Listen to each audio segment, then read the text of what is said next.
உலக வரலாற்றில் சுதந்திர போராட்டம் என்பதை இரண்டு வகையாக பிரிக்கலாம். ஒன்று, சம உரிமைக்காகவும் சமத்துவத்துக்காகவும் வேண்டி மேற்கொள்ளப்படும் சுதந்திர போராட்டம். மற்றது, அந்நிய ஆட்சியிலிருந்து விடுபட்டு சொந்த ஆட்சி அமைக்க வேண்டி மேற்கொள்ளப்படும் சுதந்திர போராட்டம். இந்த இரண்டு வகை சுதந்திரத்துக்காகவும் தங்கள் உயிரையும் துச்சமாக மதித்து போராடியவர்கள் ஏராளம். அவர்களில் மூவரின் பெயர்களை 20ஆம் நூற்றாண்டு வரலாறு பொன் எழுத்துக்களால் பொறித்து வைத்திருக்கிறது. ஒருவர் அமெரிக்காவில் நிறவெறி ஒழிய தன் உயிரை பரிசாக தந்த மார்ட்டின் லூதர் கிங். அடுத்தவர் இந்தியாவில் பிரிட்டிஷ் காலனித்துவ ஆட்சியை ஒழித்து இந்திய மண் சுதந்திர காற்றை சுவாசிக்க வழிவகுத்து தந்த அண்ணல் காந்தியடிகள். அந்த இருவரையுமே ஏற்கனவே இந்த தொடரில் சந்தித்து விட்டோம். அவர்கள் இருவருக்குமே துப்பாக்கி குண்டுகளைத்தான் உலகம் பரிசாக தந்தது. ஆனால் 20ஆம் நூற்றாண்டு வரலாறு நினைவில் வைத்திருக்கும் மூன்றாம் அவர் இன்னும் நம்மிடையே வாழ்ந்து வருகிறார். அவரை வாழும் காந்தி என்று கூட சிலர் வர்ணிக்கின்றனர். அவர்தான் நவீன 20ஆம் நூற்றாண்டில் கூட இன ஒதுக்கல் என்ற அசிங்கத்தால் இருண்டு போயிருந்த தென்னாப்பிரிக்காவில் விடிவெள்ளியாக உதித்து அந்த மண்ணின் மைந்தர்களான கருப்பினத்தவருக்கு சுதந்திரத்தை பெற்றுத்தந்த ஒப்பற்ற தலைவர் நெல்சன் மண்டேலா. தன் கொள்கைக்காக 27 ஆண்டுகள் சிறைவாசம் அனுபவித்த ஒருவர் ஒரு நாட்டின் அதிபரான அதிசய கதைதான் நெல்சன் மண்டேலாவின் கதை. 1918ஆம் ஆண்டு ஜூலை 18ஆம் தேதி தென்னாப்பிரிக்காவின் டிரான்ஸ்கல் என்ற பகுதியில் தெம்பு இன தலைவருக்கு மகனாக பிறந்தார் நெல்சன் மண்டேலா.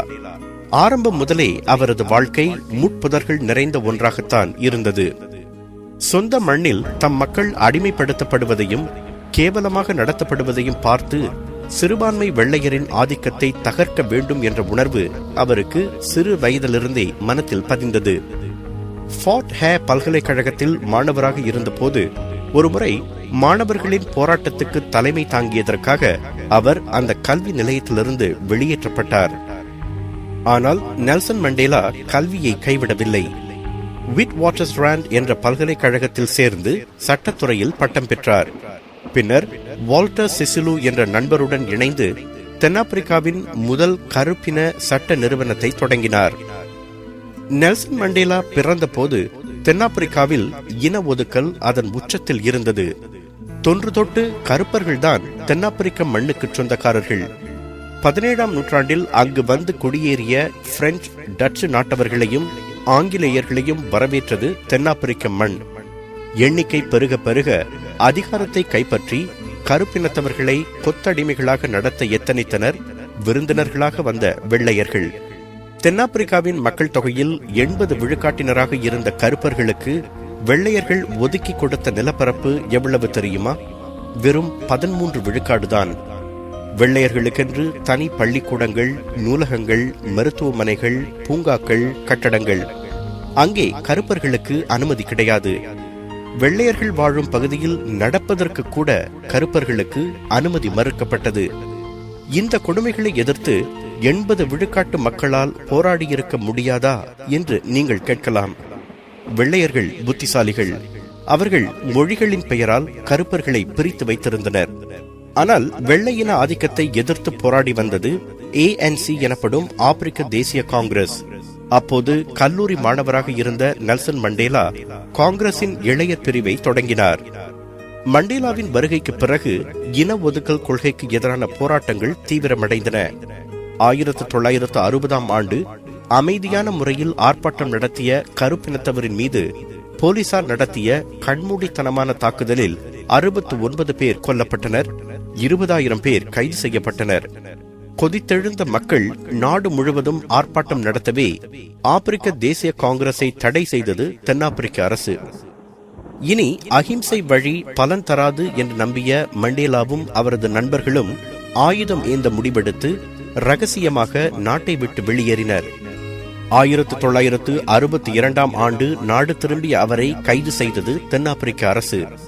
ஆவணங்கள் இன்றி நாட்டை விட்டு வெளியேறினார் என்றும் அரசுக்கு எதிராக கலகம் செய்தார் என்றும் கூறி அவருக்கு ஆயுள் தண்டனை விதித்து ஒரு தீவு சிறையில் அடைத்தது தென்னாப்பிரிக்க அரசு. அந்த ஆண்டு 1964. அடுத்த 27 ஆண்டுகள் சிறைவாசம் அனுபவித்தார் மண்டேலா. இனி போராட்டத்தில் ஈடுபடக்கூடாது என்ற நிபந்தனைக்கு கட்டுப்பட்டால் விடுதலை செய்வதாக 1973 85 தென்னாப்பிரிக்க அதிபர் கேட்டுக்கொண்டும் அதனை ஏற்க மறுத்துவிட்டார் மண்டேலா. அவரது மன உறுதி கருப்பினத்தவர்களை ஒன்றுபட ஊக்கமூட்டியது. நாடெங்கும் போராட்டங்கள் வெடித்தன. மண்டேலாவை விடுவிக்க கோரி உலக நாடுகளும் தென்னாப்பிரிக்காவை நெருக்கத் தொடங்கின. அது பணிய மறுக்கவே அந்நாட்டின் மீது கடுமையான பொருளியல் தடைகளை விதித்தது உலகம். உலகமே போர்க்கொடி தூக்கிய பிறகு தனது அட்டூழியங்களை உணர்ந்தது வெள்ளையின சமூகம்.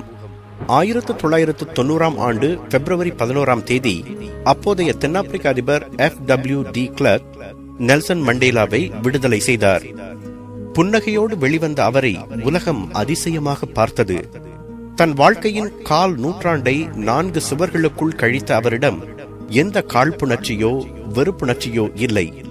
அவரது விடுதலைக்கு பிறகு இன ஒதுக்கல் சட்டங்கள் அனைத்தும் நீக்கப்பட்டன. கருப்பினத்தவருக்கு ஓட்டுரிமை வழங்கப்பட்டது. 1994 ஆண்டு நடைபெற்ற தேர்தலில் வெற்றி பெற்று தென்னாப்பிரிக்காவின் முதல் கருப்பின அதிபரானார் நெல்சன் மண்டேலா.